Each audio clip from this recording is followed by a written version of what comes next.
I know so much more about you, Alicia. I paid good money for the intel I got on you. And it was worth every penny. At 44, Alicia Keys finally confirmed what Clive Davis and Jay-Z did to her, but not with her words. It was in the deals she signed, the silence she kept, and the way her image was protected at all costs. Clive controlled her rise from the very beginning, shaping her music and managing her message. Please welcome the incredibly special Alicia Keys. Hi. Can you describe how Jay-Z approached you? Jay-Z came later, backing her moves publicly while the real power plays happened behind the scenes. I'm here to honor one of the greatest that's ever done it. And I'm also here because before anything else, I was a true fan of your music, Jay. And through every controversy, whether it was the affair timeline, the fake empowerment campaigns, or the Saudi Arabia backlash, Alicia never once broke the script. The woman known for being real spent 2 decades playing a role she couldn't walk away from. In 2009, Jay-Z released one of the most iconic songs of his career, Empire State of Mind.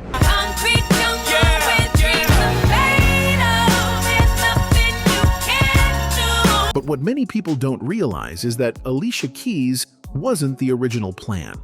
The track was nearly handed to someone else.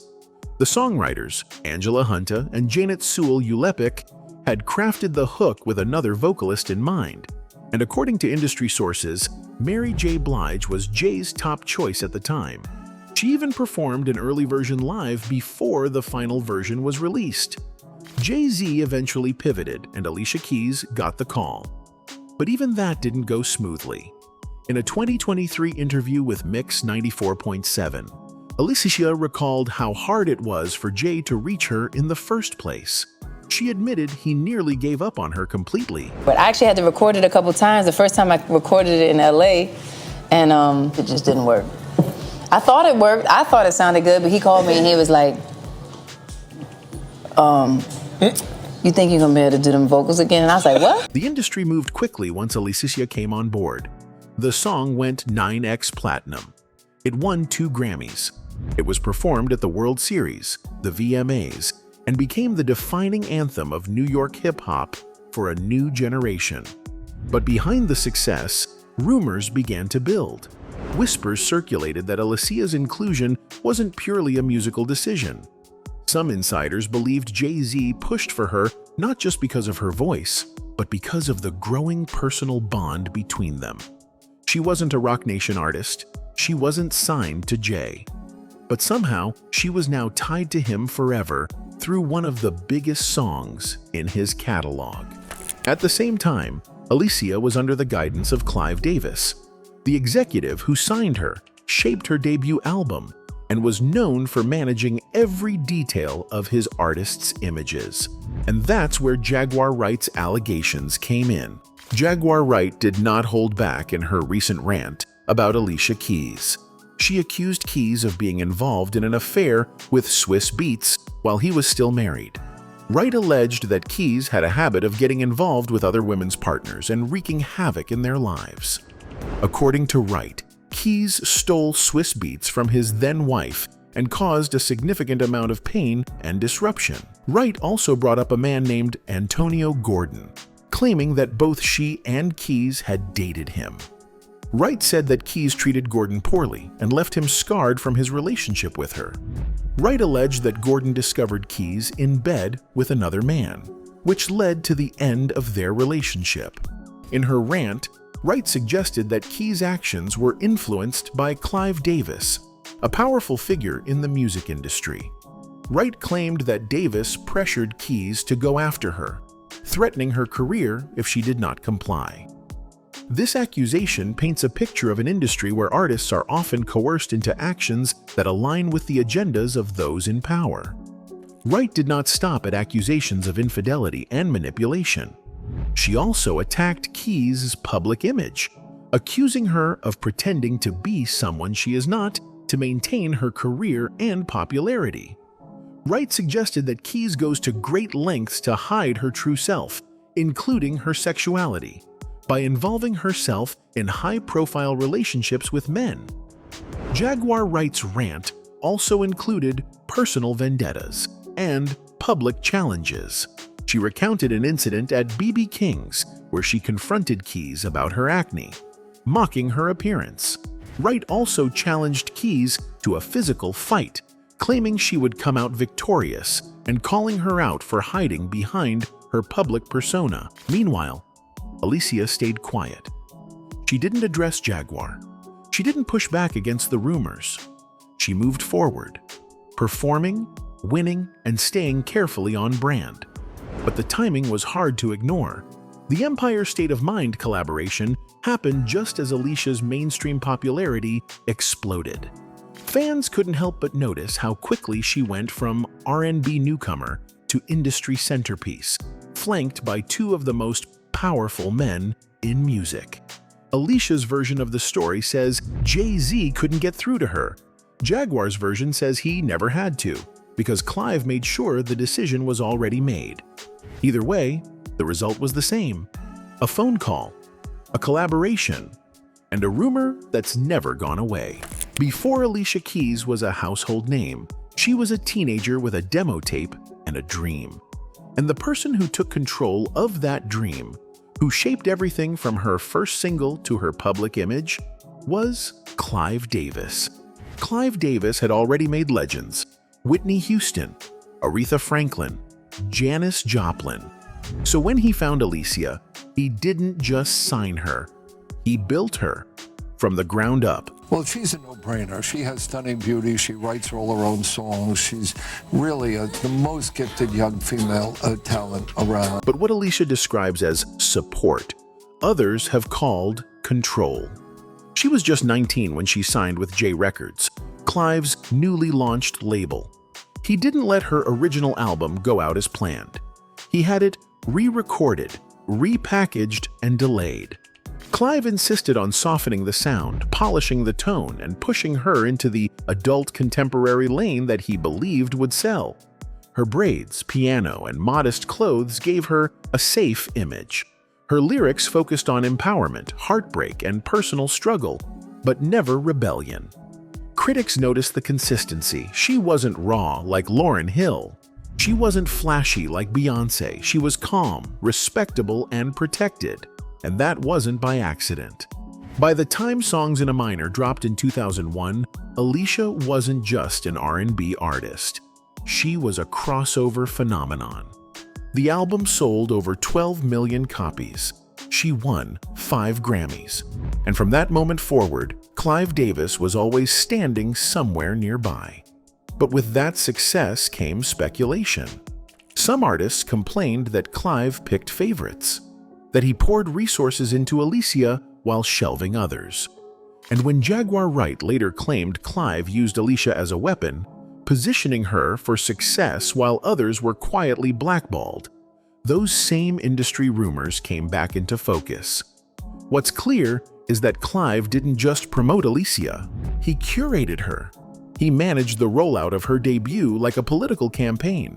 No scandal, no surprises, just talent, polish, and media-friendly charm. That control extended beyond music. Alicia rarely spoke out on industry politics. She avoided rap beefs. She didn't comment on the state of black female artists in the game. And for years, she stayed quiet through public accusations, whispers of backdoor deals, and aggressive gossip about her relationships. Some believe that silence was part of the strategy. They say Clive groomed her to be unproblematic, an artist who would never challenge the system because the system had already worked in her favor. She didn't have to demand a seat at the table. The seat had already been reserved.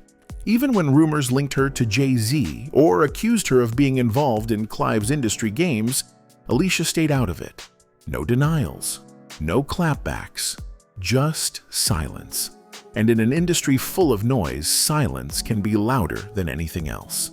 By her mid-20s, Alicia was everywhere. performing at the Grammys, appearing on magazine covers, hosting global events.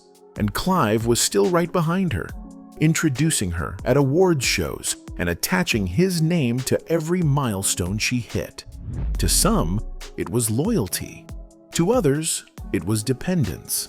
And now, as she stays silent while people like Jaguar Wright accuse Clive of manipulation, critics are asking a harder question. Was Alicia Keys truly in control of her own career? Or did she simply learn to survive by letting the people in power make all the decisions? By the time Alicia Keys linked up with SWIZZ BEATZ, her public image was airtight. She was the industry's golden child. Every magazine cover praised her talent. Every award show welcomed her presence.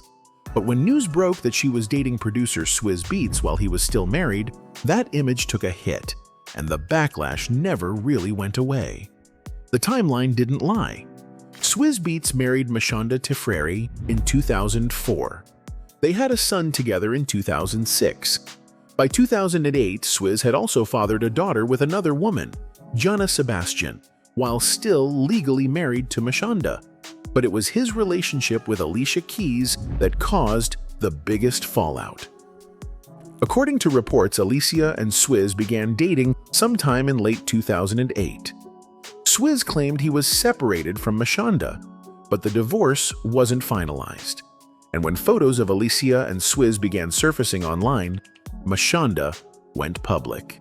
In September 2009, MASHONDA published an open letter addressed directly to Alicia. She posted it online, tagging her by name and refusing to hold back. If you are reading this, Alicia, let me start by saying, you know what you did. You know the role you played, and you know how you contributed to the ending of my marriage. That sentence alone shook the industry. For the first time, someone challenged Alicia Keys publicly and with receipts. Alicia never responded. Not in interviews, not in writing. She kept quiet, even as the internet ran wild with rumors. Some accused her of being a homewrecker.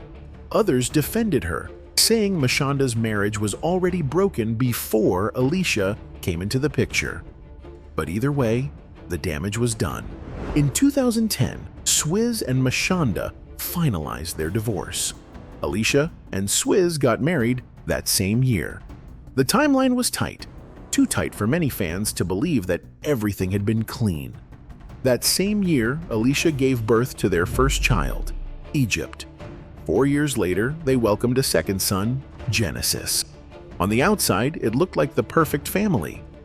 But behind the scenes, the affair rumors never stopped following her. Even years later, MASHONDA stuck to her version of events. In interviews and her own memoir, she made it clear. Alicia didn't just meet SWIZZ after the separation. She played a role in creating it. For Alicia, who had built her brand on integrity, female empowerment, and spiritual calm, the accusations were hard to reconcile. She had never been part of a scandal until now, and her refusal to address it directly made people suspicious. Silence may protect your image, but it doesn't erase public memory. By 2020, the three had appeared to move on. Alicia, SWIZZ, and MASHONDA even posed together in family photos. They co-parented. They supported each other publicly. But the internet never forgot how it started, and fans continued asking the same question. If Alicia could be silent through that, what else has she chosen to stay quiet about? In 2016, Alicia Keys made a decision that shifted the spotlight from her music to her image. She showed up at the BET Awards wearing no makeup. It wasn't subtle. There was no foundation, no concealer, no lipstick, not even mascara. It was a complete departure from the standard glam expected of women in entertainment, especially on red carpets. Within hours, the move became a headline. Photos of Alicia with bare skin spread across social media. Some fans praised her, saying it was bold and empowering. They called it a necessary message in an industry obsessed with perfection. Others weren't so sure. But when Alicia explained her decision in a personal essay published through Lenny Letter, a blog started by Lena Dunham, the message became clear. She said she was tired of the pressure, tired of hiding, tired of constantly being judged by how she looked. In her own words, "I don't want to cover up anymore. Not my face, not my mind, not my soul, not my thoughts." The essay went viral. Media outlets praised her for pushing back against beauty norms. Feminist groups and lifestyle brands promoted the no makeup hashtag. Women began posting barefaced selfies in solidarity. And for a while, Alicia was celebrated not for her voice, but for her face, and the decision to leave it alone. I'm loving it. I'm feeling centered. I'm feeling powerful. I'm feeling clear. And you're looking gorgeous. I mean, part of that is it's internal, but it's external too. You've kind of started a movement here. Then came the inconsistencies. Just a few months after making headlines for going makeup-free, Alicia began appearing in new press photos, music videos, and public events where she looked noticeably more polished. The glow was still there, but now it looked enhanced. Some viewers pointed out that her natural look likely involved light foundation, bronzer, lip balm, and even skin treatments. It wasn't the presence of makeup that bothered people. It was the contradiction. Critics began accusing her of branding the movement instead of living it. They argued that Alicia had turned something personal into a strategic moment, one that helped separate her from the over-glam era of Instagram filters and influencer makeup lines. And the criticism didn't stop with fans. Beauty experts weighed in. Articles began appearing with titles like, "Is Alicia Keys really makeup-free?" and "The Truth Behind the No Makeup Look." On The Voice, where she served as a judge, viewers took screenshots from episodes and zoomed in, highlighting hints of blush, contouring, or tinted moisturizer. It was no longer a message, it had become a marketing tool. To make matters worse, Alicia didn't help her case with clarity. In later interviews, she pivoted. She said she was never anti-makeup, only pro-choice, that she wasn't trying to shame anyone who wore it, that her goal was to empower women to decide for themselves. The problem was, that wasn't the tone of her original message. Her Lenny Letter essay read like a manifesto. It framed makeup as a symbol of oppression, something she felt liberated to leave behind. But when she reappeared in what looked like full glam, under the label of no makeup, many felt misled. The backlash grew. Fans who had supported her began pulling away. Some accused her of being performative. Others said she had every right to change her mind, but should have admitted she was no longer following the movement she created. There were also questions about privilege. Alicia has access to high-end skincare, personal chefs, and wellness experts. Going makeup-free is easier when your lifestyle allows you to maintain flawless skin through expensive treatments. Critics said the average woman, working long hours with limited resources, couldn't afford to embrace that kind of natural. What started as an empowering moment eventually felt disconnected from reality. And for Alicia Keys, whose brand was built on honesty, authenticity, and simplicity, the backlash wasn't just about eyeliner, it was about trust. In early 2024, Alicia Keys made headlines again. But this time, the response wasn't praise. She flew to Saudi Arabia to perform and speak at a highly publicized women's summit, an event meant to showcase progress, empowerment, and female leadership. On the surface, it looked like another proud moment in her ongoing campaign for self-expression and equality. But to many observers, it felt like something else entirely.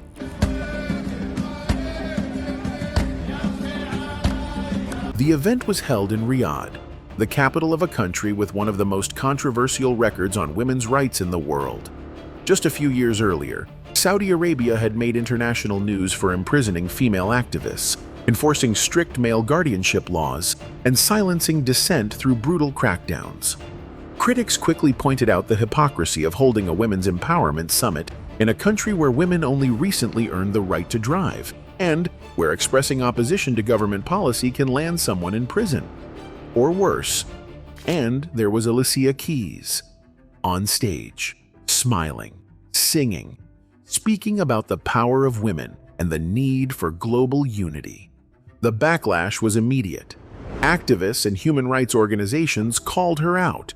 Some accused her of participating in cultural whitewashing, a PR campaign designed to make Saudi Arabia look progressive while its government continued to repress basic freedoms. Others said Alicia's presence gave the regime exactly what it wanted: celebrity credibility without accountability.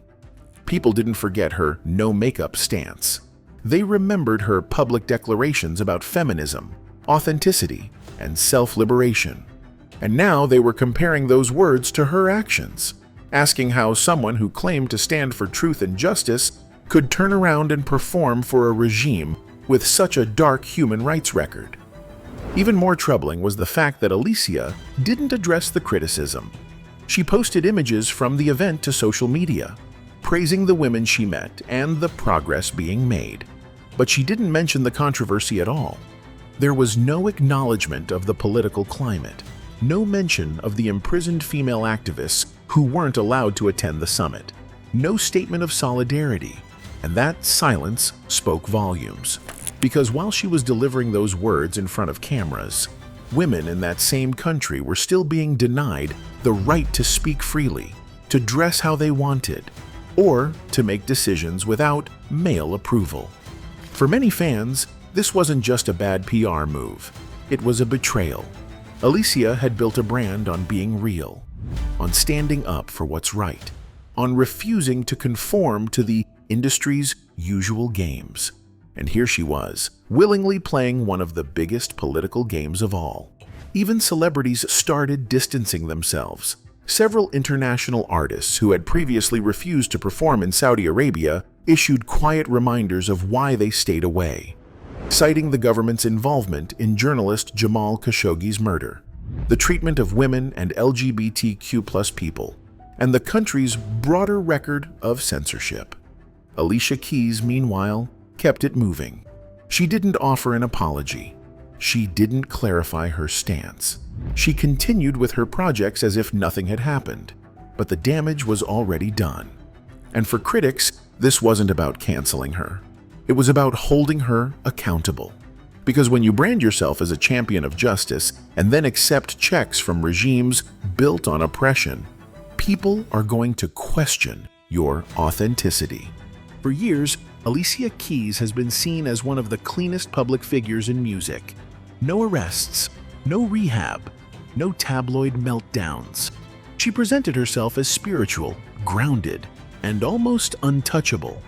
But behind the polished image, there have long been whispers, rumors of drug use, secret tension behind the scenes, and a carefully curated brand that may not reflect the full truth. It started as quiet industry chatter. Producers, engineers, and former collaborators spoke off the record about moments where Alicia didn't seem as in control as she appeared on stage. There were late studio arrivals, mood swings. A few hinted at substances being involved, not in a party girl way, but in a behind closed doors, keep it quiet kind of way. Nobody ever confirmed anything, and no one came forward publicly. But the rumors stuck around because they didn't come from fans. They came from insiders. Then came the live performance controversies. On several occasions, Alicia appeared on stage looking dazed or disconnected. One of the most talked about moments happened during a 2019 awards show where her transitions between songs were off-tempo. Her speech sounded slurred, and her normally flawless stage presence felt scattered. Twitter lit up that night with fans asking what was going on. Was she exhausted? Was it nerves? Or was something else going on? Once again, she never addressed it. And while that might have worked years earlier, the newer generation of fans wasn't letting things slide as easily. They wanted transparency. They didn't want the carefully worded press releases or vague explanations. They wanted truth. But truth didn't come. Instead, Alicia doubled down on the wellness branding, yoga videos, meditation albums, incense-scented interviews, and music laced with phrases about energy, healing, and inner peace. It was spiritual, Sure, but to some it also looked like a cover, like a strategic move to distract from the cracks that were beginning to show. Critics began re-examining her entire brand. They asked how much of it was real and how much was manufactured. Because when you really break it down, Alicia Keys went from a gritty young artist with New York roots to a luxury skincare spiritual guru in less than a decade. And that kind of transformation rarely happens without a team behind it. They pointed to Clive Davis, to SWIZZ BEATZ, to corporate branding partnerships and media handlers. The image Alicia presents, barefaced, barefoot, beyond it all, might just be one piece of a carefully constructed persona.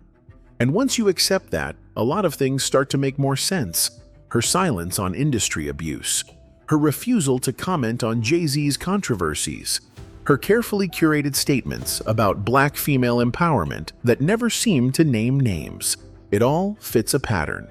Say just enough to keep the spotlight, never enough to make real enemies. And then there's the issue of control. Alicia has always maintained that she runs her own career, that she chooses her direction. But when you look closely, the people around her, Clive Davis, SWIZZ BEATZ, even Rock Nation's influence, have always had a role in shaping her trajectory, and in some cases, protecting it. Public relations experts have pointed out how swiftly negative press around Alicia tends to disappear. Stories get pulled, headlines get reframed, blogs that speak too boldly end up retracting. It doesn't feel random. That level of media management doesn't come cheap, and it doesn't happen unless there's something or someone making sure the truth never spreads too far. So when you hear the whispers about drug use or image manipulation, it's not just about whether Alicia Keys is hiding something. It's about whether the public ever really knew her in the first place. Anyway, that's it for this video, folks. Bye.